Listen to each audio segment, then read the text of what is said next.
उरण तहसील अंतर्गत कड़म्बुसरे गांव के ग्रामवासी अब अपने हक की लड़ाई लड़ने के लिए एकजुट हुए हैं। हम आपको बता दें कि कड़म्बुसरे गांव में दशरथ रामी रेड्डी, तुंगा ईश्वर, देवी रेड्डी और नारायण रेड्डी, इन रेड्डी बंधुओं ने गोडाउन के लिए ग्रामवासियों से औने पौने दामों में जमीन खरीदी। जब जमीन का सौदा किया गया तब लोंगन इंडिया लिमिटेड के इन पार्टनर्स ने गांव वालों से बड़े बड़े वादे किए। मसलन सप्लाई और फिलिंग का ठेका, गोडाउन के निर्माण का भी ठेका ग्रामवासियों को दिया जाएगा। साथ ही प्रकल्प बाधित किसानों के 2 परिजनों को गोडाउन में नौकरी दी जाएगी और गांव में जलकुंभ का निर्माण कर ग्रामवासियों को पानी मुहैया कराया जाएगा। लेकिन जैसे ही रेड्डी बंधुओं ने जमीन पर कब्जा किया, गोडाउन का काम शुरू कर ग्रामवासियों को दरकिनार करना शुरू कर दिया। उन्होंने कड़म्बुसरे ग्रामवासियों को न फीलिंग का ठेका दिया न सप्लाई का। केवल अपने ही हित संबंधियों को सभी ठेके देकर गोडाउन का काम जोर शोर से शुरू किया गया। कड़म्बुसरे ग्रामवासियों को जब इस बात की भनक लगी तो उन्हें दाल में काला नजर आने लगा।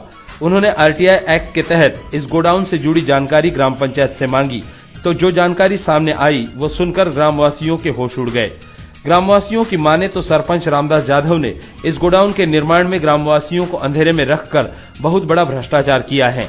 हमारे प्रतिनिधि ने जब ग्रामवासियों से मामले की सच्चाई जाननी चाही तो ग्रामवासियों ने बताया कि आमतौर पर किसी भी निर्माण कार्य के लिए लिखित अनुमति देने के लिए सरपंच 15 दिनों की मोहलत मांगता है, मगर लोंगन इंडिया लिमिटेड के इस गोडाउन के लिए सरपंच रामदास जाधव ने केवल 1 दिन में ही अनुमति पत्र दे दिया। जेव्हा आमचं जमीन आम्ही दिल्या तेव्हा आम्हाला एकरी 4 नोटीस देऊ, तुमची पाण्याची समस्या सोडवू, पण प्रत्यक्षात आम्हाला ना नोटीस दिल्या। आम्ही मापसेकरकडे गेलो होतो, मापसेकर सांगितलं तुम्हाला नोटीस मिळत नाही, तुम्हाला काय करायचं असेल ते करून घ्या। शेवटी मग आम्ही शेतकरी एकत्र झालो आणि नंतर मग आता आम्ही अर्ज करायला पण सुरुवात केली आहे तहसीलदारकडं, प्रांताकडं, कलेक्टरकडं। आम्हाला जसं ऑफिसमध्ये हाकून लावलं सगळं जात मला देत नाही, आरेरावाची भाषा केली, दादागिरीची भाषा केली मापसेकरने आणि तो राघव रेड्डी त्यानं। आणि आमचा पाण्याचा हक्क विहिरीवर जाण्याचा जवळजवळ 35-40 फूट त्यांनी खोदलेलं आहे। या रेड्डी कंपनीनं 40 फूट खोदून सुद्धा त्याची रॉयल्टी अद्यापर्यंत सरकारी दरबारी भरलेली नाही। तसंच हे वेअरहाऊस आहे, हे बेकायदेशीर आहे। या वेअरहाऊसमध्ये रेड्डी कंपनीनं 4-5 जणांची नावं दिली आहेत। कशामध्ये? एनए परमिशनसाठी। पण एनए परमिशनसाठी रेड्डी कंपनी स्वतः कुठे इतर हजर राहिलेली नाही। त्याच्यामध्ये रेड्डी कंपनीमध्ये आणखी 6 पैकी 3 मयत आहेत। या सरपंचानं ग्रामपंचायतीच्या बॉडीनं पैसे घेऊन रेड्डी कंपनीला ना हरकत दाखला दिला आहे। आमची विहीर लक्षात नाही घेतली, आमच्या शेतकऱ्याचं म्हणणं लक्षात नाही घेतलं। रेड्डी कंपनी एका दिवसात अर्ज करते, दुसऱ्या दिवसात लगोलग त्याच दिवशी अर्ज करते, त्याच दिवशी त्याला परमिशन देते। हा कुठला न्याय ना? आम्ही जर शेतकऱ्याने त्याच दिवशी एका शेतकऱ्याने अर्ज केला होता उदेश पाटील म्हणून, त्याला मग दुसऱ्या मीटिंगमध्ये ढकलला, रेड्डी कंपनीला त्याच दिवशी परमिशन दिलं। काय परिस्थिती आहे इथल्या विहिरीवर तुम्ही आलेला आहात आता? ती परिस्थिती अशी आहे की ही विहीर आमच्या वाडवडिलापासूनची आहे। तर ह्या लोकांनी जमीन 40 फूट खोल खोदली, त्याच्यामुळे आम्हाला पाणी मिळत नाही आणि आम्हाला आश्वासन सुद्धा दिलं होतं की आम्ही तुम्हाला नळाचं पाणी देऊ, पण आम्हाला नळाचा एकही थेंब मिळत नाही पाण्याचा। कंपनीला विकली आणि मध्ये त्यांनी मलिदा खाल्ला असं बोललं जाते, काय खरं? खरी गोष्ट आहे, खरी गोष्ट आणि लक्ष सुद्धा देत नाही। आता किती दिवस झाले पाणी येतो सांगते, पण पाण्याची काहीच नाही। जो तिकडे नळाचा पाणी येतो ना तिथं फडकत चिंध्या बांधलेल्या आहेत, त्या चिंध्यांना पाणी लागतं आम्हाला। कळलं काय? आणि हे सरपंचाला मी 5 वेळा विचारला काय पाणी आम्हाला देत नाही, हे फडकं बांधलेलं आम्हाला उलटी तुला भवायला लागली। यहाँ एक बात यह भी सामने आ जाती है कि रेड्डी पार्टनर्स ने यह अनुमति पाने के लिए विभिन्न नामों से अनेक आवेदन ग्राम पंचायत में दाखिल किए थे, मगर उन सभी आवेदन पत्रों पर केवल एक ही शख्स की स्वाक्षरी है।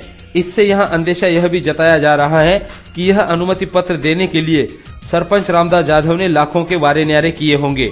और तो और सरपंच रामदास जाधव से सांठगांठ कर कंपनी प्रशासन ने गांव के पारंपरिक कुएं की ओर जाने वाली सड़क को खुदवाकर गांव की महिलाओं को विवंचना में डाल दिया है। उनके सामने अब सवाल यह है कि पीने के पानी की किल्लत अगर सताती है तो कुएं से पानी कैसे लाया जाए, क्योंकि रेड्डी बंधुओं ने कुएं की तरफ जाने वाली सड़क इस कदर खुदवाई है कि मानो गांव और कंपनी के बीच खाई बना दी गई हो।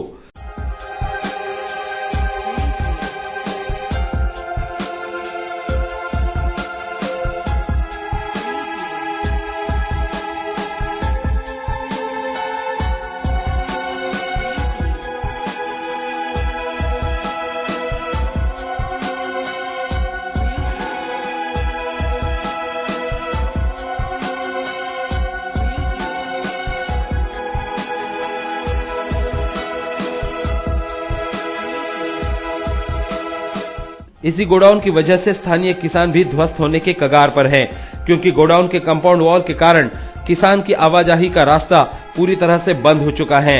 ऐसे में उन किसानों पर भी आर्थिक संकट आन पड़ा है। उन किसानों ने भी अपनी व्यथाएं हमारे कैमरे के सामने बयां की। शेतावर जायचा रस्ता आमचा बंद केलेला आहे या लोकांनी।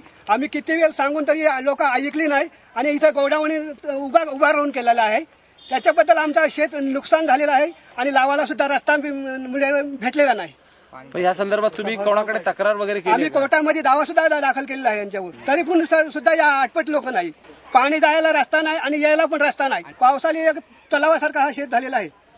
थोडक्यात तुम्हाला आता ह्या शेतातनं उत्पन्न मिळत नाही? अजिबात मिळलेलंच नाही उत्पन्न। रस्ताच नाही इथे यायला तर कुठून येणार आम्ही? रास्ता तोड़ला आमचा। सरपंच रामदास जाधव के भ्रष्टाचार का एक और नमूना हमारी टीम को देखने को मिला।